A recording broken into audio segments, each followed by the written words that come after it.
আমরা অনেকেই লক্ষ্য করি কিছু কিছু ছাত্রছাত্রী আছেন যারা খুব দ্রুত সফল হয়ে যান, মানে জব পেয়ে যান। আবার কিছু কিছু ছাত্রছাত্রী আছেন যারা 2 বছর 3 বছর বা তারও বেশি সময় ধরে পড়াশোনা করছেন, তারা কিন্তু সফলতার মুখ দেখতে পাচ্ছেন না। কেন? আবার অনেকেই 6 মাস 1 বছর পরেই তারা জব পেয়ে যাচ্ছেন। এটা কিসের জন্য হয়?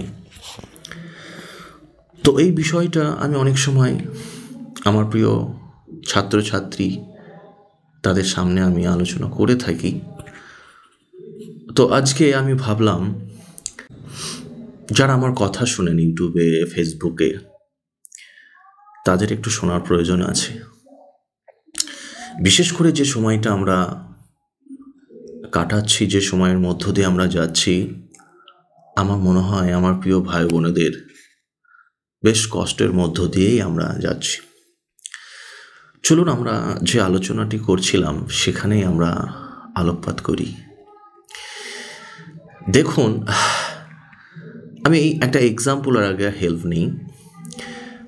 আমরা যদি কেউ ভাবি যে এই বহরমপুর থেকে শিয়ালদায় যাব, বহরমপুর থেকে শিয়ালদা যদি যেতে হয়, আমাদের অনেকগুলো মাধ্যম আছে। আমরা সড়ক পথে যেতে পারি, আমরা রেলওয়ে যেতে পারি, আমরা এয়ারওয়েও যেতে পারবো। তো আমরা চাইছি আমরা রেলওয়ে বহরমপুর থেকে শিয়ালদা স্টেশনে যাব। প্রিয় ছাত্রছাত্রী ভাই বোনেরা, তাহলে আমাকে কি করতে হবে? বহরমপুরে গিয়ে ট্রেন ধরতে হবে। তারপরে অনেকগুলো স্টেশনকে অতিক্রম করে আমাকে কিন্তু শিয়ালদায় পৌঁছাতে হবে। সেটা না আমি না হয়ে যদি আপনি হন, তাও তাই হবে। যদি আমার রাজ্যের সিএম হন, তাহলেও কিন্তু তিনাকেই বহরমপুরে স্টেশনেই ট্রেন ধরে তাকে একইভাবে শিয়ালদা স্টেশনে যেতে হবে।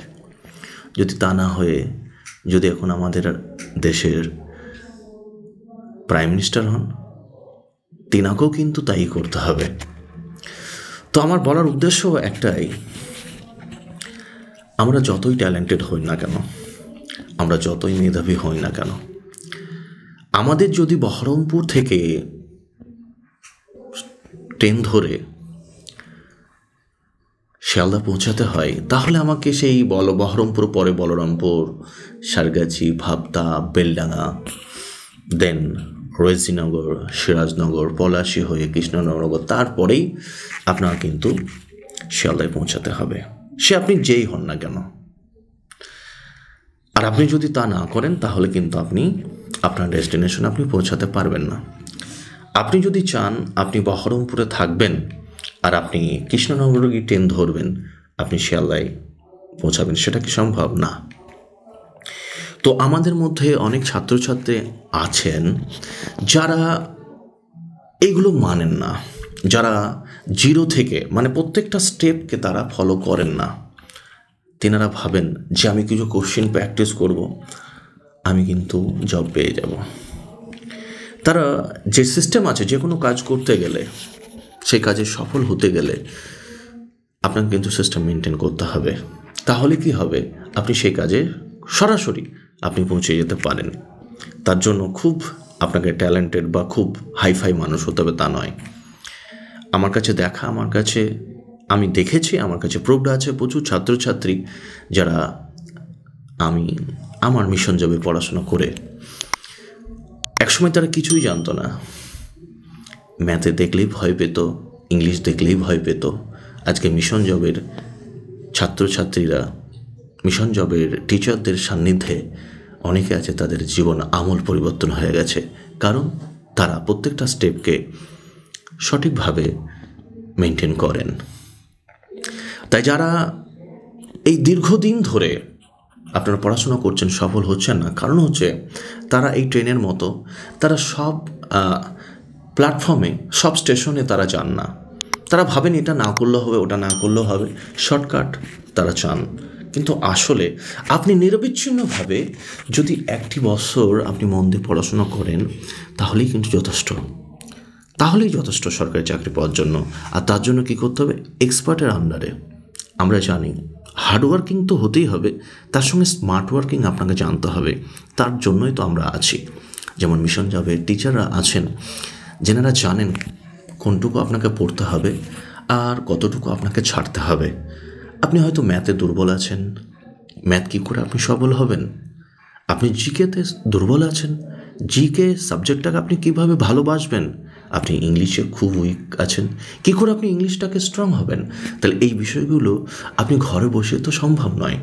আপনাকে এমন একজন মানুষের কাছে, এমন একজন এক্সপার্টের কাছে থাকতে হবে যিনি এই বিষয়টা খুব সহজেই আপনার কাছে প্রেজেন্টেশন দেবেন এবং তার মুখনিসৃত বাণী আপনাকে মোটিভেশন দেবে।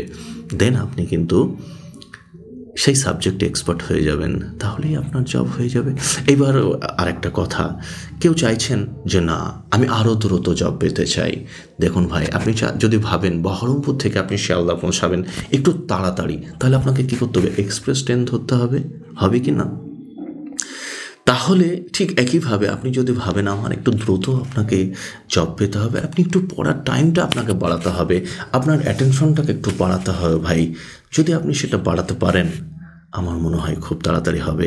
আর অ্যাটেনশন বাড়ানোর আমার মনে হয় খুব সহজ রাস্তা, সেটা হচ্ছে আপনি যে স্যারের কাছে পড়ছেন সেই স্যার কতটা আপনাকে মোটিভেশন দিতে পারছেন, সেই স্যার কতটা আপনাকে পড়ার মধ্যে আপনাকে ইনক্লুডিং করতে পারছেন।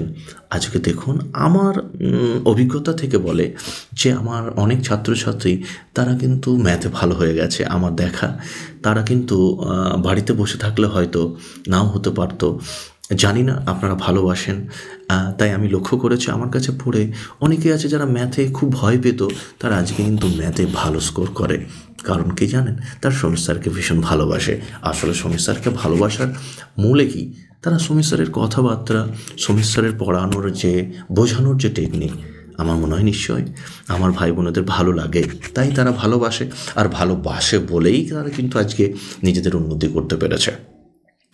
তো যাই হোক, আমার প্রত্যেকটা ভাই বোনেদের কাছে আমি বলতে চাই, আমরা যারা ভেবেছি যে সরকারি চাকরি আমাদের পেতে হবে, তো যে কোনো পরিস্থিতিতে আমাদের কিন্তু মোটিভেশন আমাদের থাকতে হবে, পড়াশোনার যে আগ্রহ সেটা কিন্তু আমাদের থাকতে হবে, সে যাই হোক না কেন।